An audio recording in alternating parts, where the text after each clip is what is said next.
So we woke up, or Nigerians woke up one day to hear that at a certain date, there will be a kind of restriction or ban on certain visa categories to the US for Nigerians. All manner of reactions have trailed that declaration by the US president. Some angry, some justifying the ban. But at the end of the day, the federal government of Nigeria has continued to have conversations with the U.S. government, and in a bid to address these issues raised by the U.S. government on travel restrictions, the chairman of the Presidential Committee on the Citizen Data Management and Harmonization, the Minister for Interior, Rauf Aregbesola, says Nigeria has complied with most of the issues concerned raised by the U.S., which include, but not limited to, the uploading of 700 stolen or lost passports on the Nigeria Immigration Service database. But the other matter had to do, the main issue, as I say, had to do with database management, the ability to verify the identities or data of Nigerians who are... That you are who you say you are. Yeah, who are migrating or emigrating to the U.S. Now, again, that ban or restriction was for certain categories of visas. But we want to look at solving that matter of verifying the data of Nigerians. Do we have a robust platform? How about harmonizing all the databases? How's that working out? This committee set up by the President on Citizen Data Management and Harmonization, how's it working? So to help us understand all of this, we have in the studio in Abuja, the Director General of the Nigeria Identity Management Commission. Thank you for joining us, Mr. Aliyu Aziz. Good morning, Newton. Good morning. Thank you. So what is the situation now with our data and identity management? Well, the focus of the federal government of Nigeria is to give every citizen some form of a digital identity, and also to accelerate closing the backlog of most of the people that do not have any form of identity.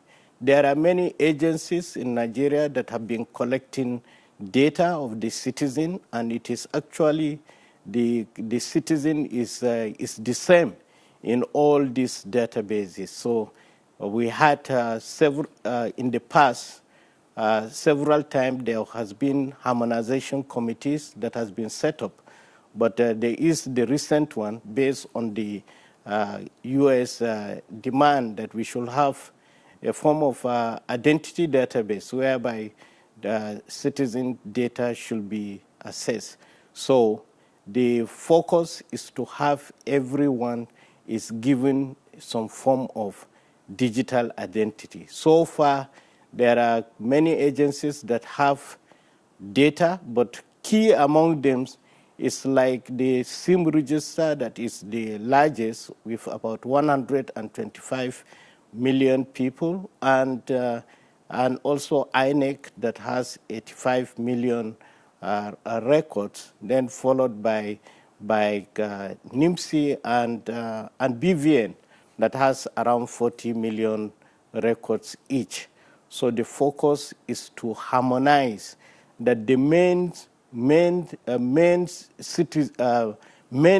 citizens are the ones that are in the banking sector, they are the ones that have the NIN and also have a driver's license and also international passport.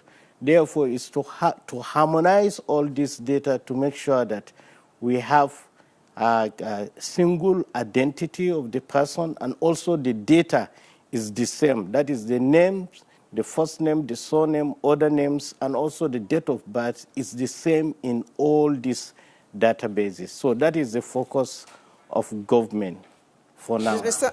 Aziz, the last time you were here, you spoke to us about the NIN, the NIN. So, if a person possesses their NIN, and they went, for instance, to get a passport, and they just quoted the NIN, would the passport office be able to confirm their identity, that they are actually who they say that they are? Yes. Yes, the NIN, the National Identification Number, is the foundation. And so things like the passport number is a functional identity. Therefore, you need the NIN before you go and get the passport. And right now, if you go to the passport office and you give them your own NIN, they will be able to verify that you are the same person. And what government is talking about, that we should go beyond the unique identity to data management, so that they can also pull your name, pull your date of birth, pull all the basic information like your gender, and then your address, and then build on top of that for that particular function. That is the focus of government. And of course, the benefits are so much, like it will help us in our quest for security, and it can help us to plan properly, and also to make sure that we do budgeting with exact figures, not having estimates. This has been work in progress for some time, even before, long before this visa ban. How much time will the agency need to conclude this work? Well, there's a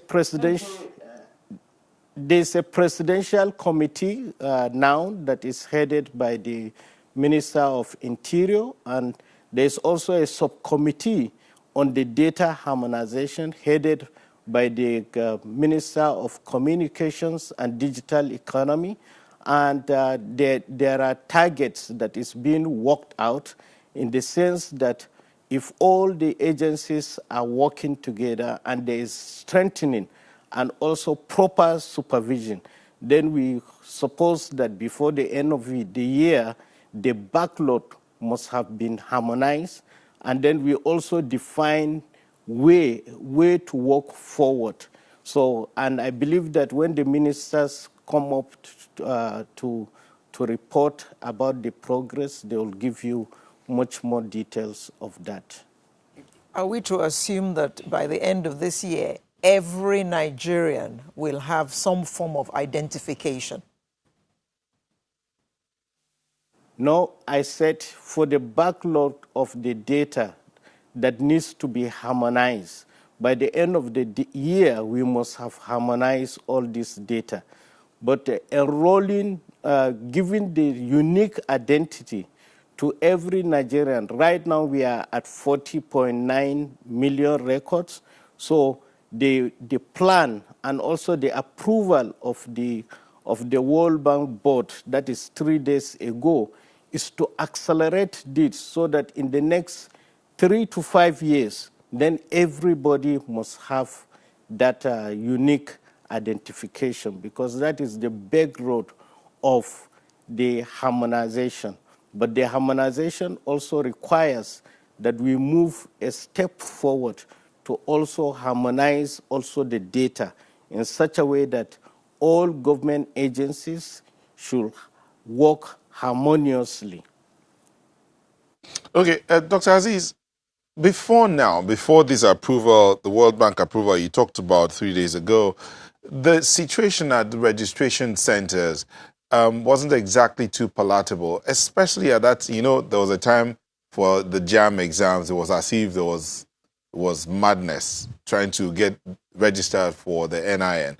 Well, your agency rested that process, especially for the JAM or for the student, but it did not end the registration for NIN. Would this make any difference, and how quickly can people get registered now? Yeah. Well, as you rightly says, the jam issue came up from last year. It has been announced very early that everyone needs to have the NIN if you are sitting for the jam exam, and the jam candidates are about 2 million people. So if we have been registering them from that January to this time around, then we will have covered everybody that is sitting for jam. But what we have seen is that people don't come out until the last day, and also they don't come alone. They come with their parents and also the siblings. And you know the average size of Nigerian family is. So we estimated that about 10 million people that have been coming to our site at that within to 1 month period. And we have already said so that we have only about 1,000 centers, and it is not enough for the size of population of Nigeria. The standard has been that for every 50,000 people, you need a center. We are almost 200 million, and we needed minimum 4,000 centers. So the 1,000 centers were not enough. And I've mentioned that it is this approval that allows that we work as an ecosystem, that all functional databases too can capture the data. In addition, private sector agencies too can also capture the data, so that in essence we should have more centers. Like Population Commission has about 4,000 centers. INEC has about 8,000 centers. So if all these centers are capturing the data and issuing the NIN, then we wouldn't have any problem. And we plan that within the next 2-3 years or maximum, as the strategic roadmap says, maximum 5 years, we should have everybody enrolled and given the national identification number. Okay. Why? Because it is the foundation. And we, as a country, we have been blessed country with natural and also human capital. So, but we never took security as an issue. Now that it is a security issue, we have to go back and build that foundation. And that is the focus of government. Let me take you back a little bit to talk about when you say harmonizing the data. Now, INEC has 8,000 centers you talked about for registration of Nigerians. And as at the last count, if I do remember correctly, INEC said they had about 80 million registered voters. If that data is correct, does it then mean, since NIMC has 40 million, by the time you harmonize your data, would it mean that those who were not registered on NIMC but are registered on INEC wouldn't need to register with NIMC anymore, but they'll just get their number? Is that what it means? It means that those that have already registered with NIMC and they are also in the INEC database or BVN or NCC, they don't need to register again. We should be able to verify with the data that they already have. Anyone that has NIN does not need to register again for any other registration. All they need to do is to present their NIN for every government service. But for people that already registered in those databases and they don't have NIN, then we will sort out the ones that the records are complete. We will just call them to reconfirm who they are, and we should be able to then reissue them their NIN based on those data. And that is what we have been doing with BVN, because BVN followed the complete standard as that of the NIMC. And we have, as I mentioned the last time, we enrolled, we harmonized about 14 million records of BVN. And also we are still in the process, and they have passed the remaining data to us, and we are harmonizing it at the background. So that is the one that we have done very well. But we have not yet done that of the INEC. We have also not yet done that of the SIM register. And that is what we are accelerating right now. Okay. Now, Doctor, how do you verify, let's say a person walks up to one of your centers and wants to register. How do you verify that that person is a Nigerian to start with? And how do you verify the facts that the person gives your people? I mean by you, I mean the agency. A fundamental aspect of the national identification number is that it is issued to every citizen and every other person that is not a citizen that is legally resident in the country. Therefore, it does not confer citizenship. Therefore, whoever turns up in the center, that he must be registered and be given the national identification number. That does not mean that it confers citizenship on the person. NIMC staff do not have any way to find out whether the person is a Nigerian or not a Nigerian. That is the purview of the immigration. So whoever turns out, we will register the person and give him national identification number, and that number does not confer citizenship. So that is the fundamental. It is a foundation that you are building.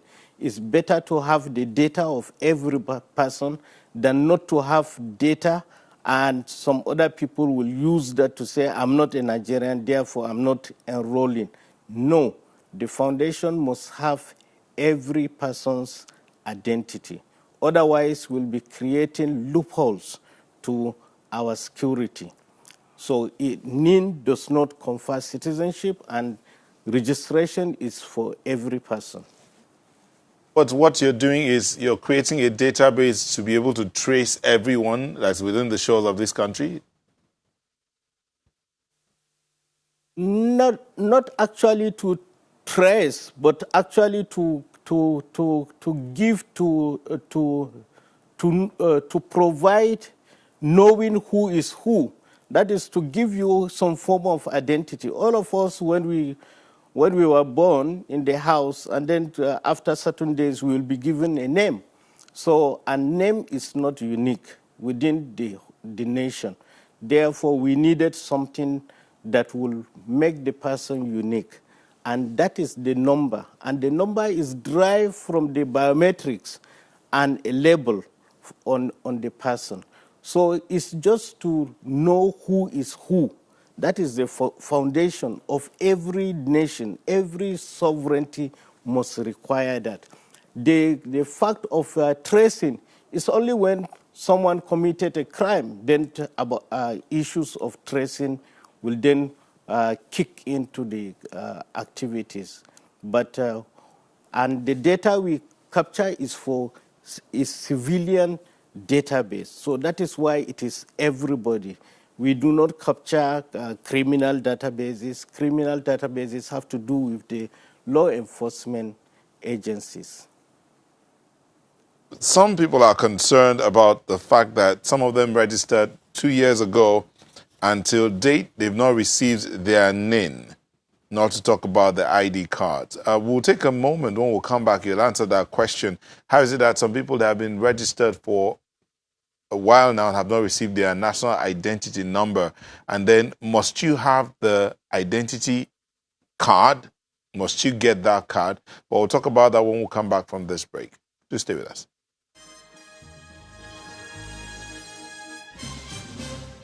Thank you for staying with us. We still have the Director General of the National Identity Management Commission with us, and we're talking about database management. Dr. Aziz, before we went on that break, I was reading out a comment by Uche P, who says some of them had registered about 2 years ago, and they've still not received their national identity number. He's asking, why does it take forever for people to be assigned their NIN? How long does it take? And then those who've registered, is it possible to trace the status of their registration on your website? Okay, thank you very much. I believe that if you register right now, what we have done very well at the back end is to build a system that responds immediately. So if you register and there is no any problem, usually you'll get your NIN immediately. And a lot of people also get baffled with the speed at which the back end brings out the NIN. Internationally, everywhere, it is usually a batch process whereby it takes a minimum of 3 to 7 days to really reel out the NIN. But so far, with our 40 million records, and I believe that even when we reach 70 million records, we will be able to give the NIN instantaneously. And right now, it takes like 5 minutes maximum. If maybe we have issues, 1 hour, maximum 2 hours, you will be able to get your NIN.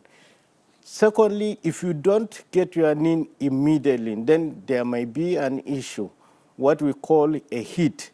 It means that your biometric resembles either your own biometrics that is on our system, or it resembles someone else's biometrics. In that case, then it has to go into a manual process that we call adjudication, whereby someone else have to sit down and compare the scores, and then compare your face with the other hit face, compare all the data and confirm whether it is an actual hit or it is not a hit. And even that too does not take 2 years, as someone have reported.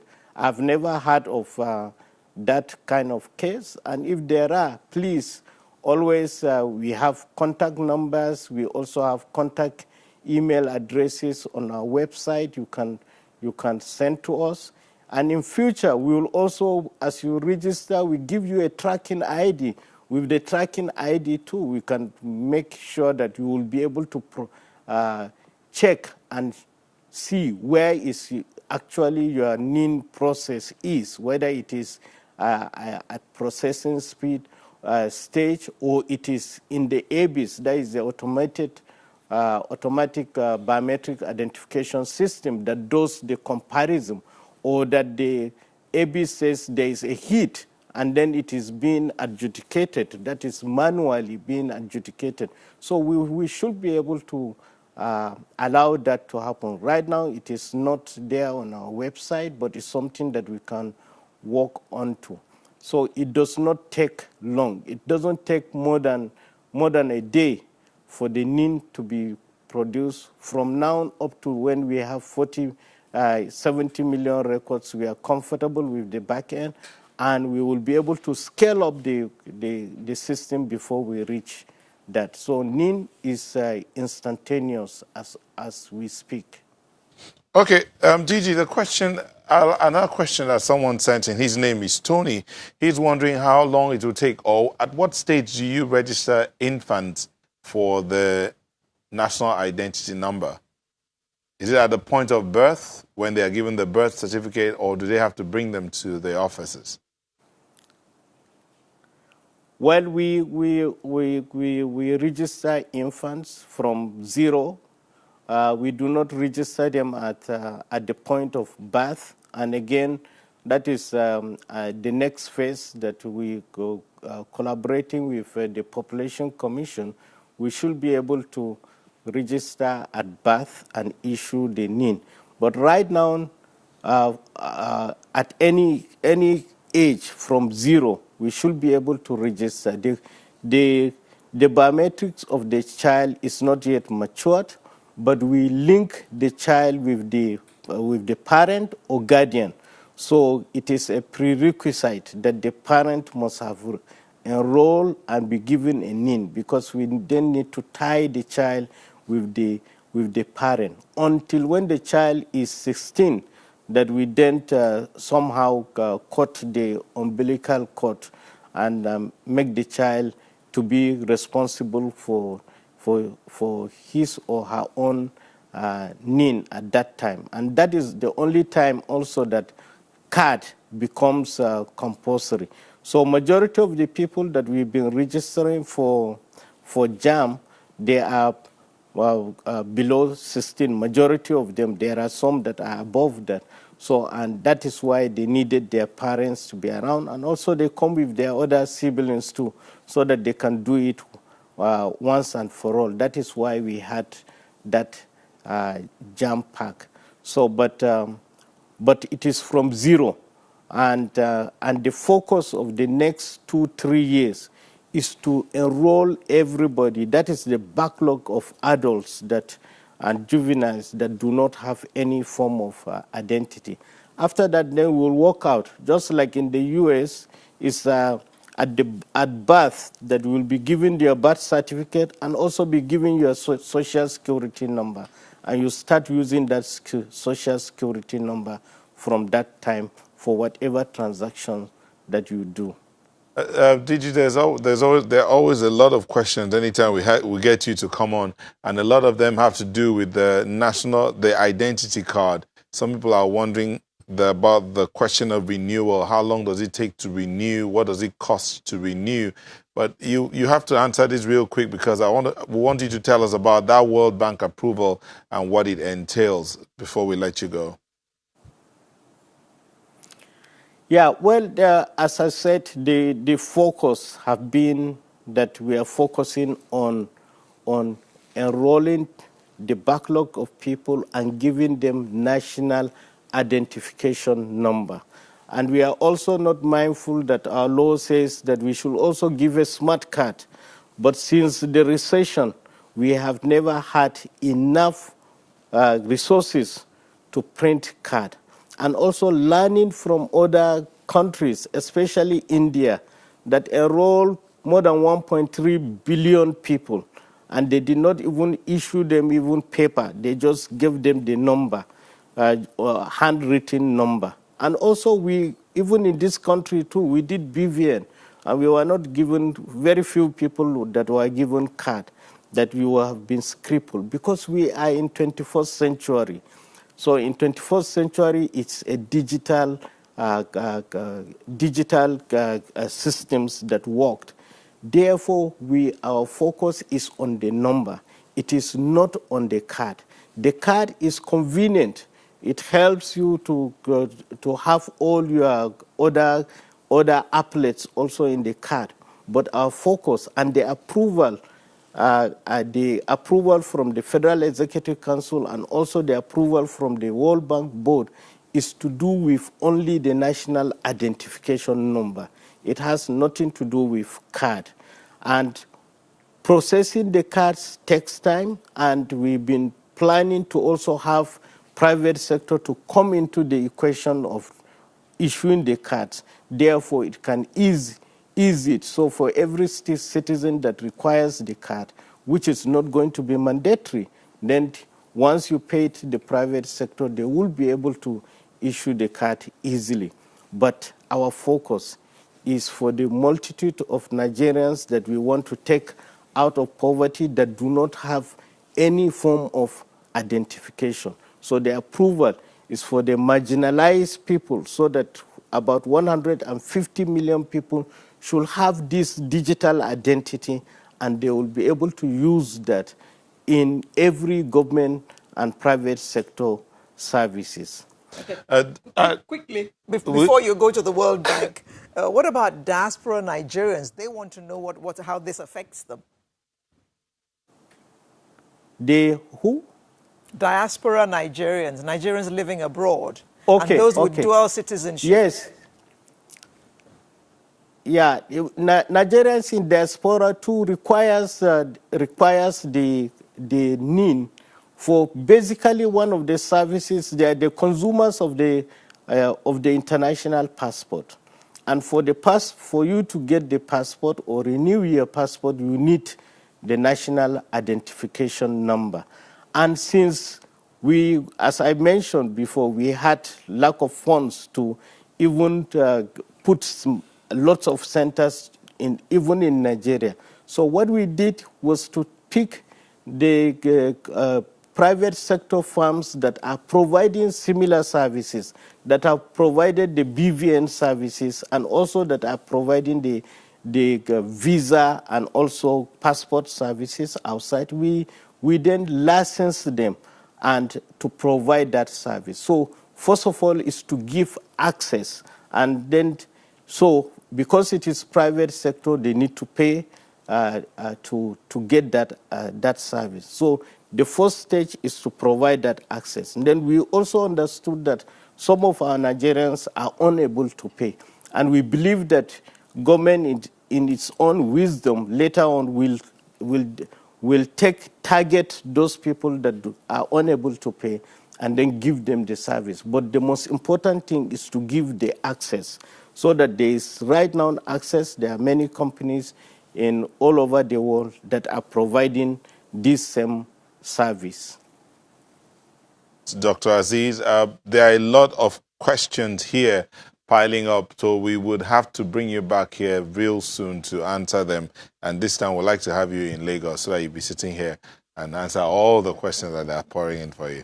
Thank you very much. Dr. Aliyu Aziz is the Director General of the Nigeria Identity Management Commission. Thank you for sharing this morning with us. Thank you very much, Nat. Thank you.